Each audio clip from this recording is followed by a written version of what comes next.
menanggung hukuman alang jendang angkunan na ngioh Torat tidak.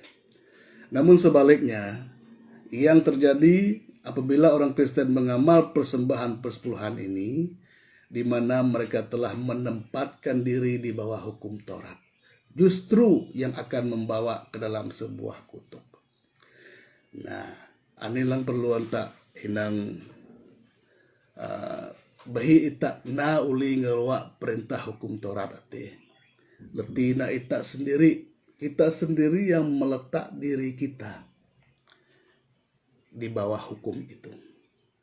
Sedangkan Tuhan Yesus sudah memberi hukum yang baru, yaitu dirinya sendiri sebagai hukum. Dirinya sendiri sebagai hukum.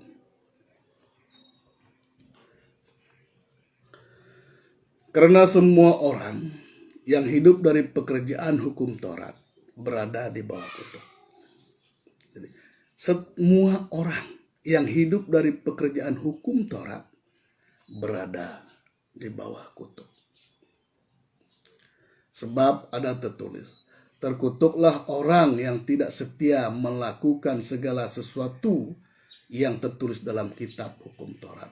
Nah, jadi hukum Taurat Musa 6 telok misbot. 613 perintah. Jadi 613 perintah itu harus dilakukan semuanya. Harus melakukan semuanya. Jadi persepuluhan itu salah satu di antara 613 hukum yang ada di dalam Taurat Musa. Kalau hanya satu yang dilakukan, bagaimana dengan yang lain? Nah, kalau kita sudah melakukan hal itu, artinya kita sedang mengikat diri di bawah hukum itu.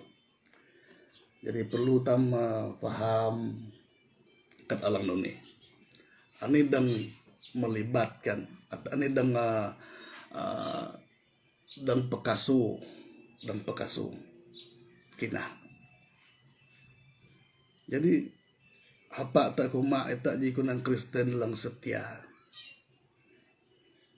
hal persepuluhan lalu tak menganggap tapi kenan setia tak mai persepuluhan kita kuma tak meranjalang Tuhan. Salah. Lebak kelunan lengna persepuluhan lang mai persepuluhan pagat mamoh. Lebak kelunan lang mai persepuluhan pagat hipun kenapa lang jaat. Lebak kelunan lengna persepuluhan halamamin na jan tenang. Jadi atang balik sumak mai persepuluhan tapi jantai gereja. Awin hak beranggapan dengan mai persepuluhan nanti berkenan tak Tuhan.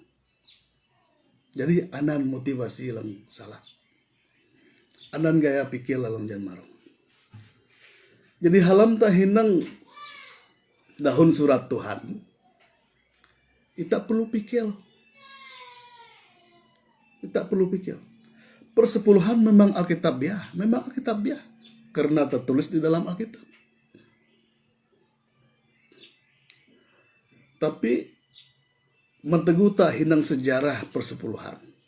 Persepuluhan ini saja utek menjemle hukum Musa. Haja utek menjemle sebelum hukum Musa itu persepuluhan haja utek.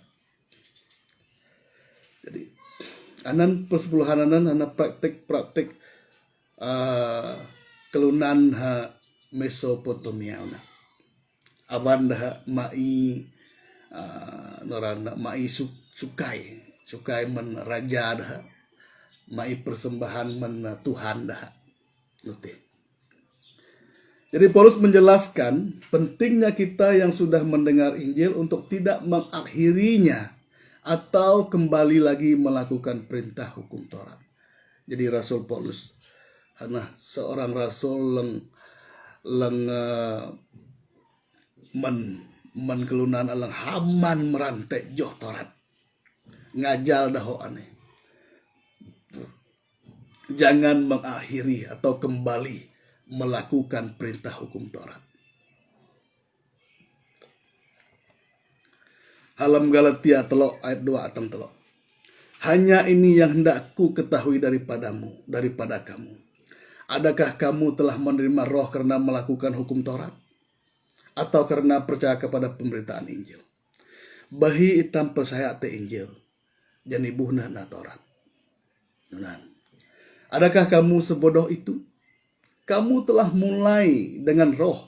Maukah kamu sekarang mengakhirinya di dalam daging? Jadi perlu paham. Jangan mengakhirinya di dalam daging. Jadi itau terima Injil sebagai ji panduan alam urip. Itau terima Yesus menjadi ji hukum alam urip. Awin nun pita sengna hukum alam jalan. Jadi Paulus sebagai seorang yang fasih, sebagai orang yang faham, sebagai orang yang mengerti tentang Taurat, melarang melakukan Taurat. Kalau kamu lepas dari Kristus, jikalau kamu mengharapkan kebenaran oleh hukum Taurat, kamu hidup di luar kasih karunia. Jikalau kamu mengharapkan kebenaran oleh hukum Taurat, kamu hidup di luar kasih karunia.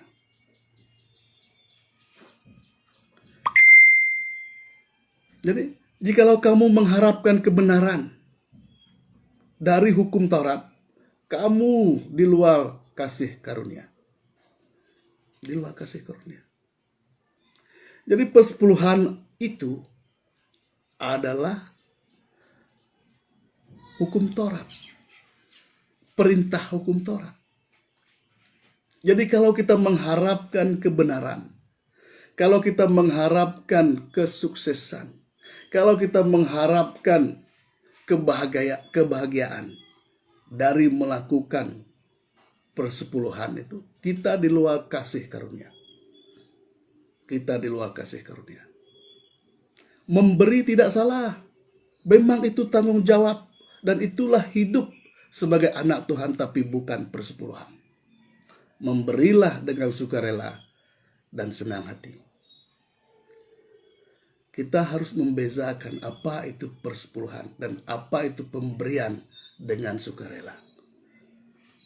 Persepuluhan itu sudah ditentukan nilainya.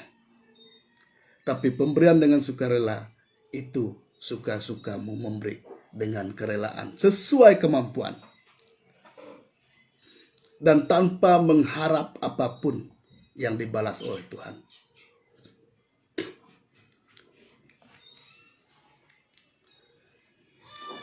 Tanpa mengharap apapun yang dibalas oleh Tuhan.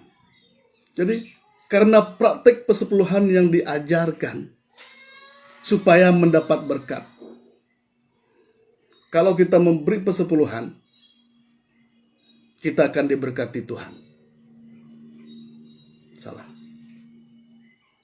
Kalau kita mengharapkan berkat dari Tuhan melalui pemberian persepuluhan itu, kita di luar kasih karunia.